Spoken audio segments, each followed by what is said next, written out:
Ever had that eerie sensation that someone's keeping tabs on you without saying a word? What if those accidental run-ins with your neighbor aren't accidental at all?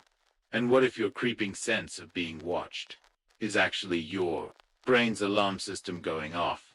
You know that strange feeling when you step outside, stretch your arms, breathe in some fresh air, and then boom, there they are. Your neighbor, again, sprinkler in hand, spraying the same square of grass for what seems like the third time that day, maybe even with the same smile. It's oddly consistent, unsettlingly so. But don't brush it off as a fluke or your imagination going overboard. Because sometimes, it's not just the wind in the trees or the chirp of birds that are paying attention. Sometimes the walls do have ears. And those neatly trimmed hedges, eyes that follow, living near someone who can't seem to tell the difference between a polite nod and a private investigation can turn your safe haven into something else entirely, a space where you tiptoe, whisper, and question your every move. Suddenly, your own home starts to feel like a place where you have to lower your voice just to ask what's for dinner. Why? Because deep down, something tells you someone might be listening. If you've ever caught yourself second-guessing a harmless phone call or muttering under your breath in your own kitchen, you're not alone. In fact, you might be onto something. In this video, I'm pulling back the curtain on 5 chilling signs that your neighbor isn't just nosy, they're monitoring you. And no, these aren't cute quirks or weird habits. These are serious, disturbing, red flags. Ignore them, and you could be walking blind into a situation that slowly chips away at your peace, your comfort, and your sense of security. Sign number 1. They're always there whenever you step outside. Picture this. You walk out your front door, and somehow, your neighbor is already there, leaning over a flower bed, reorganizing their car trunk, sweeping a driveway that doesn't need sweeping. Once that's fine, twice, sure, but 5 times in a row, 10. Eventually, you stop believing in coincidence and start paying attention. There's a huge difference between the occasional hello while grabbing the mail and someone who seems magnetized to your presence, like it's their personal assignment. Let me tell you about David, a retired firefighter with a love for quiet evening walks. Nothing fancy, just a loop around the block after dinner to clear his head. At first, it seemed innocent. A neighbor 3 doors down just happened to be outside every time David passed, checking under his car hood, arranging garden tools. It was ... odd, but maybe harmless ... until it WASN. Single quotes T. No matter what time David went out, 6 p.m., 10 p.m., even during heavy rain, there he was, the same neighbor, pretending to tinker with something, always in full view, always pretending not to notice, yet always right there. What started as a weird coincidence turned into a deeply uncomfortable routine, one that made David question whether he was walking or being watched. There's a name for this kind of behavior: hypervigilant observation. It's when someone pays such close attention to your daily habits that they can predict your next step before you even take it. It's not a obsession disguised as routine. And here's the chilling part: people who track you this closely aren't usually curious. They're invested. They're studying you, maybe even justifying their behavior by convincing themselves you somehow belong in their world. Like a character in a story they've decided to control. Even long before the age of smart doorbells and digital spy gear, ancient thinkers warned about threats that don't shout but whisper. The Stoics, for example, believed that real power wasn't in controlling others, but in mastering your own mind. And when it comes to protecting your peace, there's wisdom in learning to see danger, not when it arrives, but when it begins. And that's just the first sign. There's more, much more. So let's keep going. In the next part, we'll uncover another subtle but serious clue, the kind that might be hiding in plain sight. So, we've seen how patterns, those seemingly harmless coincidences, can evolve into something far more calculated. Once your gut tells you that something's off, the question becomes, what do you do next? Marcus Aurelius, the great Roman emperor and Stoic philosopher, once wrote that disturbance does not come from the events themselves, but from our judgments about them. In other words, it's not the situation, but how we interpret and react to it that truly affects us. When something starts to feel wrong, trust that inner warning, but don't let it consume you. Recognize it, study it, but never let fear make your decisions. Because in situations like this, panic doesn't protect you, strategy does. So, how do you respond when coincidences turn into chilling consistency? How do you protect your peace when suspicion becomes certainty? The first step is surprisingly simple, but incredibly powerful. Start documenting, not emotionally, not out of fear, calmly, clearly, and consistently. Keep a private log. Write down the dates, the times, and the specific behaviors you notice. Who was there? What exactly were they doing? What felt unusual? Even if you couldn't explain why. You see, when it comes to your personal safety, trust alone isn't enough. You need proof. Your gut may guide you, but it's evidence that will shield you if things escalate. And in today's world, technology is your ally. Install cameras around your property. They don't just give you peace of mind, they give you the ability to observe your surroundings objectively. Over time, subtle patterns emerge. Maybe it's a neighbor who always appears within minutes of your departure. Maybe someone loiters by your driveway just a little too long. These behaviors may seem small in isolation, but when recorded and reviewed, they form a pattern. This isn't about being paranoid. This is about being prepared. Another smart move. Break the pattern they're watching. If someone is tracking your routine, change it. Take a different route to work. Leave at a different time each day. Park in a new spot. See what happens next. If their behavior shifts along with yours, if they suddenly start appearing in new places or adjusting their own habits, sign a clear one. Because predictability is what makes you vulnerable. Disrupt that, and their plan starts to crack. This level of alertness isn't fear, it's vigilance. It's reading the emotional and behavioral landscape of your life and spotting when someone else is quietly trying to redraw the boundaries. True safety isn't just in locked doors, it's in awareness. Take David again. Remember him, the quiet man who liked his evening walks. When the pattern of being watched became too obvious to ignore, he didn't explode. He didn't accuse anyone without cause. He followed the philosophy of the Stoics. He stayed calm. He shifted his schedule without saying a word. He kept notes. He collected footage. And when the neighbor's behavior escalated, when the man crossed onto David's property late at night, David was ready. He took the evidence to the local authorities, because David trusted his instincts, acted with purpose, and stayed in control. He didn't just survive the situation, he overcame it with dignity, without drama, without rage, just quiet power. His a truth many people avoid. When you feel like you're being watched over and over again, you probably are. The subconscious mind is a powerful warning system. It detects threats before your logical brain can make sense of them. Ignoring that instinct isn't bravery, it's self-abandonment. True courage is recognizing the threat, protecting your peace, and moving forward with unshakable calm. Because your home isn't just a house. It's your sanctuary, your mind, your private world. And it deserves to stay that way, safe, sacred, and silent to all who don't belong. And that brings us to the second sign, one that's even more unsettling, because it doesn't knock on your door or walk down the sidewalk. It whispers through the air. It hides in plain sight.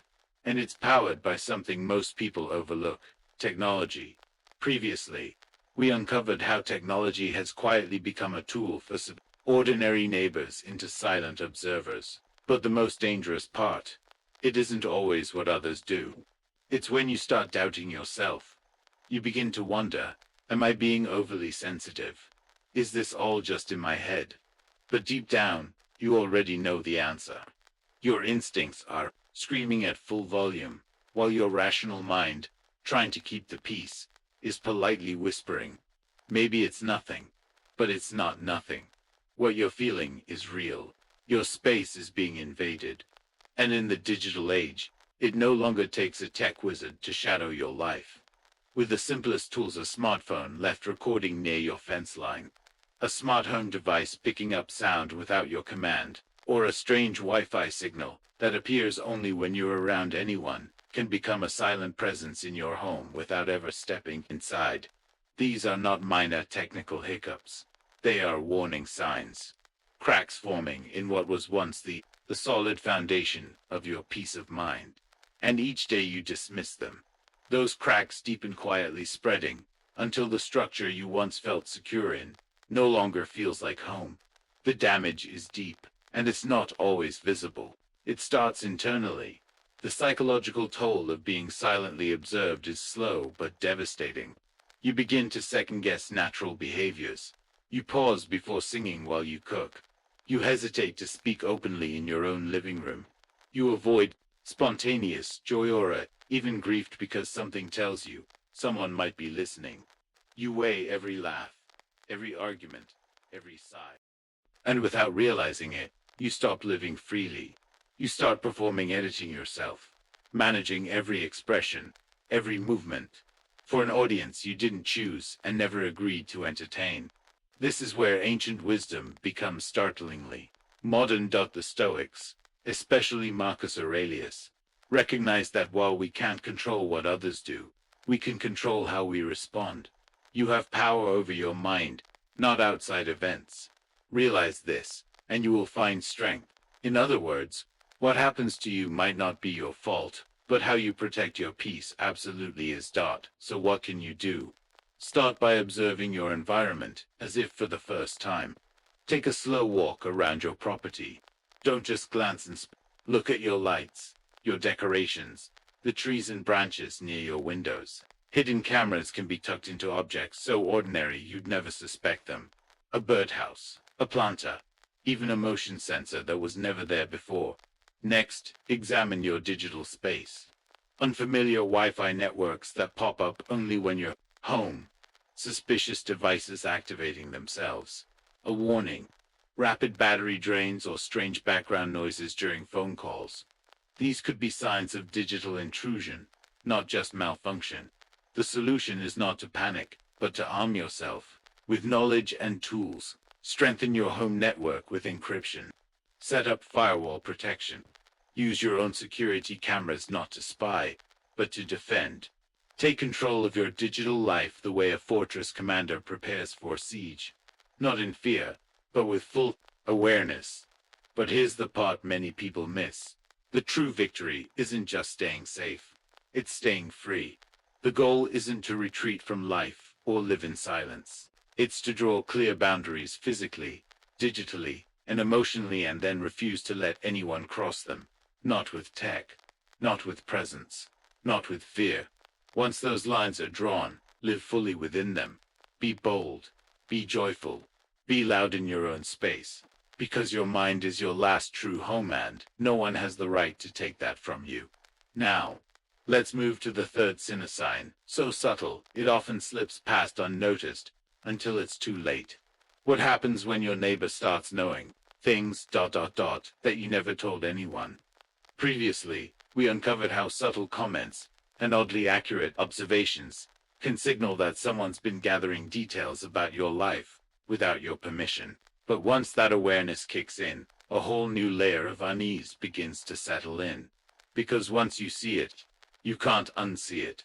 Sure, a neighbor complimenting your new haircut might feel friendly, but a neighbor who casually mentions that you got it done at exactly 2:30 p.m. last Tuesday, and even knows you paid with your Visa card, that's not friendliness, that's surveillance. And the most disturbing part isn't what they say, it's what's going on inside their mind. Psychologically, these kinds of neighbors often carry a warped sense of entitlement. They believe that, just because they live near you, they somehow deserve access to the inner workings of your life. In their mind, proximity equals permission. Often dress up their curiosity as harmless concern. I just like to keep an eye out for my neighbors, they'll say, but don't be fooled. What's really happening is a methodical collection of data, small details, innocent moments, your routines, your habits, your choices. bit by bit. They're building a private file on you. Not with your consent, but with your silence. This isn't idle gossip. It's a control tactic. The same tactic manipulators use by silently gathering ammunition. They position themselves in your life without ever asking to be there. And the consequences run much deeper than just discomfort. Because when someone knows where you're going, when you're going and what decisions you're making, without you ever telling them, you start to lose something critical, your sense of personal safety. You no longer feel in control of your own space. You start to censor your conversations, even in your own home. You pause before saying something sensitive. You wonder, what else have they overheard? What else do they know? From a Stoic perspective, the solution is simple but powerful. You can't control who others are, but you can absolutely control what access they have to you. Marcus Aurelius taught that outside forces have power only if you give them power over your mind. So when your privacy feels compromised, don't respond with blind confrontation. Instead, respond with strategy by reclaiming control over what you allow to escape the sanctuary of your own space. Start small, with a simple test. Mention a fictional planner trip you're not actually taking, a dinner that doesn't exist within casual earshot. If your neighbor later brings it up as if it's real, you've got your answer. It's a crude trick, but brutally effective. Meanwhile, start tightening your information boundaries. Avoid sensitive conversations near open windows. Use white noise to mask private discussions, especially if your walls are thin. Be mindful about your online presence even. Something as seemingly harmless as posting your location or daily routine can become a blueprint in the wrong hands. This isn't paranoia. It's preparation. It's wisdom. The Stoics lived by this principle. What is yours? Your thoughts, your peace, your privacy. These are sacred, and you have every right to guard the invisible boundaries around them, from those who refuse to acknowledge where their influence ends. Because here's the truth. A neighbor who feels entitled to the unspoken, unseen parts of your life isn't just overly curious. They're erasing the line that separates what's public from what should always remain private. And once that line is crossed, it takes not fear, not fury, but a calm, strategic defense to draw it again. Speaking of strategy, if this insight has been helpful to you, don't forget to subscribe now. You're not just watching, you're preparing. And your future self will be grateful for every bit of clarity you choose today. And now, let's look at the fourth sign. Because sometimes, what's happening isn't hidden in conversation or technology. Sometimes the evidence is right. They're visible, tangible, undeniable. In the previous section, we explored how knowledge of your private life, gathered without your consent, can blur boundaries and shake your sense of safety. But sometimes, the signs aren't spoken or digital. Sometimes, they're physical, and once you see them, they're impossible to ignore. These are the unmistakable signs that someone has not only been near your personal space, but inside it. Not physically breaking in, perhaps, but close enough to observe, touch, and gather information without your permission. Imagine this. A man named Richard lived in a peaceful, tree-lined suburb. His home was his sanctuary. Like many of us, he had small habits, teeny, almost unconscious routines that made the space feel truly his. One of them, he always placed his welcome mat at a slight angle, a personal touch, like a signature at the front door. But one Sunday evening, Richard returned from a weekend trip and noticed something strange. His mat was no longer tilted. It was perfectly aligned square to the door. Almost too perfect. He paused, but reasoned with himself. Maybe it was the wind. Maybe a delivery person adjusted it, and he moved on. Until the next morning. The potted plant he always turned to face the morning sun had been rotated, now facing the street instead. Again, small, easy to brush off. But that uneasy feeling was growing. Then, a few days later, he noticed the mailbox lid slightly ajar. No new mail had arrived that day, and Richard always shut it tightly. These weren't accidents. These were signals. Someone wasn't just walking past his house. Someone was interacting with it, testing boundaries, probing the edge between public and private, outside and in. And that's what makes this sign so deeply unsettling. When objects in your environment begin to shift in subtle ways, it's not just a physical intrusion, it becomes a psychological one. Your home, the one place where you should feel unshakably secure, suddenly feels fragile, reachable. You begin to wonder, what else has been touched? What haven't I noticed yet? Your mind starts cataloging every detail. Mail that seems opened, and hastily resealed a package not quite where the courier left it. Curtains pulled slightly more open than you remember. These changes whisper of presence, a presence that doesn't belong. And if you ignore these whispers, the behavior behind them may grow louder, bolder. That's why experts in personal security recommend simple but effective telltales. A piece of clear tape stretched across your door frame, a tiny slip of paper delicately placed between door and frame. If disturbed, they'll fall, break, or shift, leaving you a sign that someone has crossed the line while you were away. If you discover such evidence, don't panic. Document everything. Take time-stamped photos. Keep a private journal.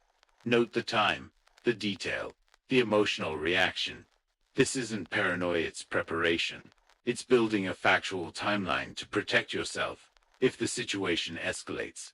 Because the emotional impact of these signs runs deep. You begin to look differently, not just at your house, but at your neighborhood. The people you once smiled at in the driveway now come with questions. The fabric of trust begins to fray. And once that trust is cracked, every creak in the night, every misplaced item feels like a new threat. But again, the Stoics offer a path forward. Epictetus taught that it is not the events themselves that disturb us, it is our interpretation of them. In other words, while you can't prevent every external intrusion, you can control how you respond. Internally, recognizing a violation doesn't mean descending into fear. It means taking rational, intentional steps to secure what is yours. Inspect, reinforce, document, fortify. Because when physical evidence appears, when things in your space start moving without explanation, that's not a guess. That's not a hunch. That's proof. Proof that someone has crossed the line from curiosity into fixation, from passive observation into active interference. And once that line is crossed, what comes next? That's what we'll uncover in the next sign. The fifth and final clue, that your neighbor might be watching more closely than you ever imagined. Previously, we explored how physical evidence, misplaced items, shifted objects, subtle signaled someone breaching the boundary between observation and intrusion. But what happens when the behavior doesn't just continue? It escalates. Trust your instincts. Guard your space. And above all, protect the calm sanctuary of your mind. Because now, we've reached the final and most serious sign. When their behavior transforms from curiosity into obsession. This isn't just about being nosy anymore. It's about something darker, more invasive, more dangerous. The kind of obsession that doesn't just watch, it inserts itself into your life, uninvited, slowly stealing your sense of autonomy and replacing it with unease. Psychological studies show that in over 70% of stalking cases, the victim actually knew the stalker. Most of these victims brushed off the early red flags, chalking them up to concern or friendliness. Why? Because the signs didn't explode all at once. They crept in, bit by bit, inch by inch, until what once felt like harmless attention became a heavy, suffocating presence. Let's pause here. Think back to your own life. Have there been conversations with a neighbor that felt just a little too long? Comments that were strangely specific, like they knew things you're sure you never shared. And how many times did you ignore that tight feeling in your gut, just to avoid looking paranoid or unfriendly? We all do it. We silence instincts that were never designed to be polite. They were built to protect us, to keep us alive. Let me share a story. Karen, a woman living in a quiet cul-de-sac, never thought much of the neighbor who always waved a little too enthusiastically whenever she left for work. At first, it felt like nothing. Maybe he was just friendly. But then the comments started to add ones. Remarks about her job, her hours, her weekends, things she never remembered telling him. And then came the tipping point. After a private phone call, one she took behind closed doors, where she mentioned a weekend trip. She found a handwritten note under her doormat the next morning. Have a great trip. No one else knew she was going. It shocked her, but still, she tried to rationalize it. Coincidence? Maybe. Until weeks later, she caught him in her backyard while she was away. He said he was just checking on the place. But she hadn't asked him to. No one had. This is not a unique case. Karen's story is textbook. Because obsession doesn't come with sirens or flashing lights. It wears the mask of friendliness, concern, coincidence, until it no longer is. Psychologically, this shift from polite interest to persistent fixation is not just uncomfortable, it's dangerous. You're no longer seen as a person with boundaries. You're seen as an object to monitor, to control, to manage without consent. When a neighbor begins positioning themselves as your guardian, your confidant while subtly isolating you from others, it's not kindness. It's manipulation, a strategy designed to make you rely on them, to make it easier to control you without you realizing it. So how do you respond? The Stoics would say, with reason, with clarity, and without delay. Marcus Aurelius taught that external events can never define us only. Our actions can. So you must act calmly, strategically. Begin by documenting everything. Dates, times, conversations, strange incidents, even the smallest red flags. This isn't about venting, it's about building your case. If the behavior continues or escalates, you have legal tools. Restraining orders, cease and desist letters, anti-stalking laws. These exist for a reason, to protect people like you from situations that can turn tragic if left unchecked. And most importantly, don't wait to involve law enforcement. Their role is not just to intervene after something goes wrong. They're trained to respond early to prevent the worst from happening. Talk to people you trust. Reach out to friends, family, your support network. Because when obsession grows, isolation becomes its accomplice. Staying connected is your greatest shield. This is not about confrontation. It's about protection. It's about honoring your right to exist without fear. Obsession doesn't always knock loudly. Often, it slips in quietly, masked as a friendly wave, a concerned question, or a coincidence too perfect to be true. And now that you've seen the 5 signs, the real question becomes, what do you do next? Let's talk about that. How to take back your power, your peace, and your privacy. So, we've just seen how obsession rarely starts loud, but once it reveals itself, your response must be firm, calm, and immediate. Because in these situations, your silence won't protect you, only your action will. And that's why recognizing these subtle shifts early and doing something about them is so important. Courage doesn't mean you don't feel fear. It means you act even though you do. It means you choose to protect yourself, your space, and your peace of mind, despite the discomfort, despite the doubts. Your instincts aren't random. They're not overreactions. They are ancient survival tools, sharpened over generations to detect danger long before your conscious mind catches up. And in a world where friendly neighbors can sometimes blur into surveillance, trusting those instincts is no longer optional, it's essential.